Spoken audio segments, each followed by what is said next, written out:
was going to come to this point later, but since Graham has drawn our attention to page 22 and the pay inflation, I wanted to ask about the impact of the 2025 London Living Wage. I assume that's what LLW is, increase on pay costs for lower graded staff.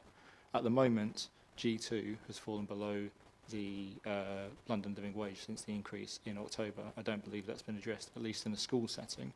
So I'd like to know if this 150,000 accounts for teaching assistants, just for council staff, or really the plan for implementation on that. I think I look to either Sharon or Stacy to. That money will just be for council staff.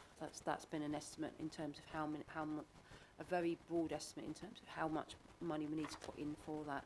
We do also have obviously a pay inflation budget, so if we need to obviously these are all estimates, if we need to increase that, because as far as I understand it, some of the grades will disappear and we'll start off with a slightly higher graded post, which is what the funding is for. Thanks, Sharon. And in terms of the London Living Wage, and this is mainly for staff that are, the council employees, we do notice the pay scales and the difference. We have until May each year to implement the London Living Wage, and normally we'll get the pay rise from April. So we know that the G2 grade will increase and go higher than the London Living Wage.